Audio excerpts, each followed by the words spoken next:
안녕하세요. 저는 올해 33살 여자이고요. 직업은 공무원입니다. 젊은 나이인데 힘든 일을 겪어서 살기가 너무 힘이 드네요. 저는 살면서 이렇게 기가 막힌 경험을 해본 적이 없었어요. 오늘 이야기를 들어보시고 조언도 주시면 좋겠어요. 그럼 시작해 보겠습니다. 제 직업은 행정직 공무원입니다. 힘들게 1년간의 시험 공부를 통해 공무원에게 합격했어요. 남들은 공무원이라고 하면 찰밥통이니 회사 퇴사 걱정이 없고 나중에 연금까지 받으니 얼마나 좋은 직업이냐고 생각하죠. 그러나 그렇지만도 않아요. 물론 직업에 자부심이 있었지만 사람들이 생각하는 것과는 많이 다르다는 말이에요. 실상은 박봉에 어느 정도 연차가 있어야 삶의 질도 좋아지고 봉급도 올라가고 그때까지는 돈 벌기 참 힘들더라고요. 일반 직장인 친구들은 가끔 여행도 하고 바이러스 시국에도 걱정 없이 월급 나오는 저를 부럽다고 하더라고요. 하지만 어떻게 보면 공무원 생활하는 곳이 군대잖아요. 계급 사회죠. 그래서 그런지 오래 버티는 사람들이 별로 없어요. 다들 중간에 그만두거나 아니면 공부를 좀 더 해서 공무원이나 공기업으로 이직을 많이 하는 편이에요. 그래도 전 나름 오래 있긴 했어요. 행정직이라 그런지 그렇게 힘들지도 않고 제 일만 하면 크게 눈치 주는 상사도 없었어요. 이렇게 한 직장에서 일하면서 남편을 만나 결혼도 했습니다. 남편은 육군 소령이고요. 처음 남편을 보았을 때 제복이 너무 멋있더라고요. 군대이지만 항상 부하 직원들에게도 잘 대해주고 멀리서 보고 한눈에 이 사람이 진짜구나 하고 생각했어요. 신랑은 지원병과에서 일하고 있고 그쪽 일도 행정일에 보니 서로 회의를 자주 하게 되고 그런데 군인과 민간인이잖아요. 군인들이 좀 막힌 데가 있어 한 번씩 의견이 잘 맞지 않더라고요. 그렇게 싸우다 보니 정이 들기도 하고 다른 사람 만날 시간은 없고 매일 얼굴 보는 사람은 그 사람이고 그러다 보니 연애도 하게 되더라고요. 그렇게 몇 개월 연애하다가 자연스럽게 결혼 이야기가 오고 가게 되었습니다. 사귀다 보니 나쁜 사람 같지는 않았어요. 그리고 비슷한 일을 하고 있어 결혼하면 좋은 점이 많을 거라 생각했어요. 그래서 결혼을 해도 되겠다 생각했습니다. 그렇게 누가 먼저랄 것도 없이 결혼을 진행하게 되었고 우리는 동료들의 축복 속에 부부가 되었습니다. 부대장님의 배려로 해외로 신혼여행도 길게 다녀올 수 있었어요. 그때만 생각하면 꿈만 같은 시간이었고 앞으로도 계속 이렇게 좋은 일들만 가득할 거라 생각했어요. 신혼생활은 너무나 행복했어요. 같은 부대에 근무하니 집에서도 보고 직장에서도 보고 가끔 지나가다 눈 마주치면 아무도 없는 창고에서 둘만의 야릇한 시간을 갖기도 하고 이래서 사람들이 때 되면 결혼하고 나의 반쪽을 찾는다고 생각했어요. 그런데 신혼생활 6개월쯤 지나면서 결혼 생활에 대한 환상이 깨져버렸습니다. 신랑이 지원병과에서 전투병과로 옮기면서 서로 얼굴 볼 일도 없더라고요. 제가 시간이 나면 남편은 훈련으로 인해 바쁘고 남편이 시간이 나면 제가 정신없이 바쁘더라고. 어쩌다 둘 다 시간이 생겨도 데이트보다는 밀린 잠을 자는데 먼저이고 결혼만 했다 뿐이지 전과 별로 달라진 게 없더라고요. 나중에는 이게 부부인지 군대 동기인지 분간하기 어려웠어요. 그냥 한 집에 사는 룸메이트 같았습니다. 그러다 보니 부부간의 애정도 별로 없었어요. 남들은 신혼 때 더 불타오른다고 하는데 그럴 시간도 없어. 결혼 생활에 대한 회에 마저 들다군요. 그래서 공무원을 그만둘까 하고 생각도 했었는데 하지만 이 일을 하려고 공부한 시간도 아깝고 이때까지 몇 년이니 걸린 진급과 경력이 너무 아깝더라고요. 물론 돈은 넉넉하지 않았어요. 적어도 아이를 가지기 전까지는 부지런히 벌어서 저축해 놔야겠다고 생각했어요. 그런데 안 되려고 하니까 모든 일들이 제 마음대로 되지 않았어요. 사회생활이라는 게 업무도 중요하지만 인간관계도 정말 중요하다는 생각이 들었어요. 그게 제 마음대로 되지 않았어요. 바로 새로 들어온 간호장교 때문이었습니다. 일반 직장인도 마찬가지겠지만 공무원 또한 시간이 지나고 진급하고 연차가 쌓이면 선후배의 관계가 엄격하거든요. 그리고 여기는 군부대잖아요. 하지만 민간인과 군인 신분은 계급을 떠나 서로 동반자라고 해야 할까? 서로 이해하고 다독여 주려고 노력하는 사이거든요. 친한 사이는 될 수 없겠지만 적어도 불편한 관계는 되지 말자고 생각했었습니다. 그런데 늦게 온 간호장교가 유난히 되게 까다롭게 굴고 불만도 많이 있어 보였어요. 나이도 비슷하고 계급도 대위라서 저도 막대하기에는 좀 힘든 사람이었어요. 그런데 어느 날부터 저와 관계가 나빠지기 시작하더라고요. 평소에 똑같이 했는데도 뭐 행정일을 이따게 보냐 등 짜증을 엄청나게 내더라고요. 그래서 제가 한 번은 시간을 내어 물어봤어요. 저게 대위님, 뭐 제가 실수한 거 있나요?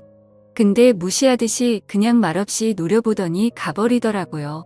아무튼 결혼 생활도 재미없고 사무실에서 신경이 쓰이는 일도 생기다 보니 스트레스가 정말 많았습니다.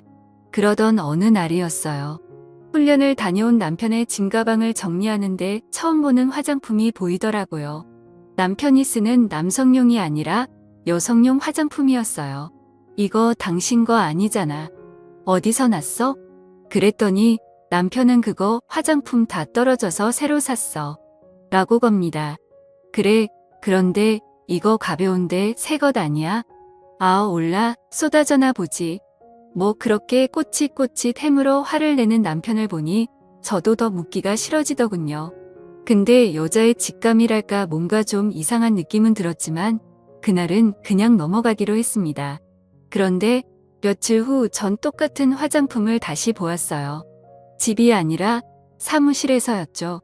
그렇게도 저를 싫어하던 간호장교의 책상 위에 똑같은 화장품이 놓여 있었습니다. 처음엔 아무 생각 없이 봤어요. 우연일 수도 있겠죠. 화장품 전시대에 가면 흔하게 살 수 있는 화장품이고 우연히 같은 걸 샀을 가능성이 있잖아요. 그렇게 생각하고 넘어가려고 했습니다. 그런데 머릿속에서 그 생각이 지워지지 않더라고요. 자꾸만 뭔가 쌓은 기분이 들었어요. 그때부터 저는 그 두 사람을 유심히 살펴보기로 했습니다. 회사에서는 간호장교의 행동을 주시하고 집에서는 남편을 능히 살펴보았죠. 그런데 딱히 이상한 건 없더라고요. 뭔가 증거가 될 만한 것들은 잡히지 않았어요. 어쩌면 제가 너무 예민하게 생각한 걸 수도 있겠다 생각했습니다. 그때에는 정말 스트레스로 잠도 잘 못 자고 그랬거든요. 신경이 예민한 상태였기는 했었어요. 그렇게 잊어버리고 지나가려는데 어느 날 충격적인 이야기를 듣게 되었습니다. 늦은 점심을 먹고 사무실로 돌아왔는데 사람들 몇몇이 모여서 이야기하고 있었어요. 그러다가 내가 다가가자 사람들이 황급히 자리를 떼더군요. 괜히 내 눈치를 살피면서 헛기침을 하는 사람도 있더라고요. 이상한 낌새를 눈치챈 저는 제일 친한 후배를 붙들어 물어봤습니다. 무슨 이야기를 했냐고 물었더니 그 후배가 망설이다가 제게 사실을 이야기해 주더군요. 어젯밤에 누가 남편을 봤는데 그 간호장교와 모텔에서 나오더라 합니다. 소문날까봐 몇몇 사람들끼리만 이야기하고 있는데 제가 그걸 보고 추궁을 했던 거죠. 그리고 그거 사실이냐고 사람 얼굴 잘못 근본 증거 아니냐고 물어봤어요. 매일 보는 사람인데 잘못 볼 리가 없겠죠. 일단 후배의 사람들한테 얘기는 더 이상 퍼져나가지 않도록 입단속을 시켰습니다. 가슴이 답답하고 정말 미치겠더라고요. 결혼 생활 6년도 아니고 6개월 차인데 벌써 남편이 남의 편이 되나니 이어 현실판 부부의 세계가 되었어요. 마음 같아서는 당장에 그 두 사람에게 따지고 싶었지만 일단은 참았습니다. 확실한 증거를 잡고 싶었거든요. 다행히 소문은 더 퍼지지 않았고 남편도 그런 얘기가 돌았던 건 꿈에도 모르고 있더군요. 아무 일도 없다는 듯 출근하는 그 얼굴들을 보니 정말 귓사랑 날려주고 싶더군요. 저는 먼저 남편 핸드폰에 위치 추적 응용 소프트웨어를 설치했습니다. 제 눈으로 확인하고 싶었거든요. 응용 소프트웨어를 깔면서 문자랑 통화 내용을 봤는데 벌써 지워버렸는지 없더라고요. 그렇게 남편의 행적을 추적하던 중 드디어 남편이 수상한 길로 가는 걸 발견했고 얼른 택시를 타고 남편이 있는 곳으로 향했습니다. 위치 신호는 뒤 골목에 있는 모텔에서 멈춰 신호가 잡히더군요. 저도 그 앞에서 한참 동안 잠복해 있었어요. 얼마 후 예상대로 남편과 그 간호장도는 나란히 손을 잡고 같이 나오더군요. 그걸로 증거는 충분했습니다. 하지만 전 바로 행동하지 않았어요.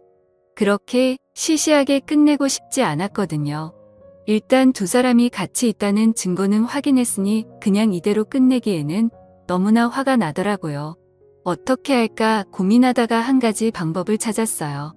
일단 사무실에 연차를 내고 친구들과 일주일 정도 제주도 여행을 갔다고 남편에게 허락받았어요. 그 전에 저는 집에 몰래 카메라를 설치했습니다. 핸드폰으로 집 안 상태를 볼 수 있는 카메라였어요. 고화질의 소리도 녹음되는 기종으로 샀습니다. 물론 남편은 모르게 숨겨두었죠. 어차피 남편은 집안일에 관심이 없어서 그런 사소한 변화는 눈치도 없었거든요. 남편 성격상 일주일 동안 집을 비우게 되면 틀림없이 그 간호장교를 불러들일 거라고 생각했어요. 그리고 그 예상은 적중했습니다. 오래 걸리지도 않더군요. 제가 집을 비우자마자 간호장교가 들어오더군요. 그리고는 더 이상 말하지 않아도 알겠죠. 어떻게 신혼부부 집에서 그럴 생각을 했는지. 남편도 남편이지만 그 간호장교 정말 뻔뻔하더라고요. 그렇게 녹화된 영상은 모두 저장해 두었어요. 제주도 여행에서 집으로 왔을 때 아무 일 없다는 듯 생활했습니다. 얼굴만 봐도 토가 나올 것 같았어요.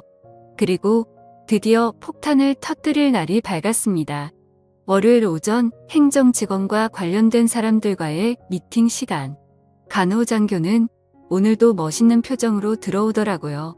그래, 그 표정 얼마나 오래가나 보자고 생각하니 웃음이 나왔어요. 드디어 회의 시작. 노트북에 연결된 영상을 보는 순간 회의에 모인 모든 사람이 깜짝 놀랐어요. 생각하지 않았던 영상이 나오자 처음에는 수군거리기만 하던 사람들이 영상 속 주인공들의 얼굴이 보이자 나지막이 소리를 내더라고요. 회의실은 완전히 아수라장이 되었습니다. 영상을 끌 생각도 못하고 다들 당황해서 하고 있었지요. 그러다가 뒤에서 이게 무슨 짓이야 라는 소리가 들려왔어요. 충격과 공포가 가득한 목소리였어요. 그리고는 손을 바들바들 떨면서 저를 노려보더라고요. 저도 지지 않고 같이 노려봤습니다. 이거 사생활 침해 아니야? 당신 고소할 거야 라고 하더군요. 그래서 저도 그래 어디 고소 한번 해봐. 내가 당하고만 있을 것 같아? 라고 해주었어요. 상황이 이렇게 되자 분노를 주체하지 못한 간호장교는 그 자리를 박차고 나가버렸어요. 공개적으로 망신당했으니 군생활 똑바로 할 수는 없었겠죠. 그 후로 들리는 소문으로는 전 남편과 간호장교는 그 사건이 벌어진 이후로 서둘러서 제대를 하게 되었다고 하더군요. 저 또한 이혼과 몇 년간의 군무원 생활을 정리했답니다. 그리고 지금은 다시 공부해서 5급 행정직 공무원에 취업했습니다. 지금까지 제 이야기 들어주셔서 고맙습니다. 이렇게라도 이야기하니 속이 시원하네요. 오늘도 건강한 하루 보내시고요. 그리고 항상 남자 조심, 여자 조심, 사람 조심하세요. 감사합니다.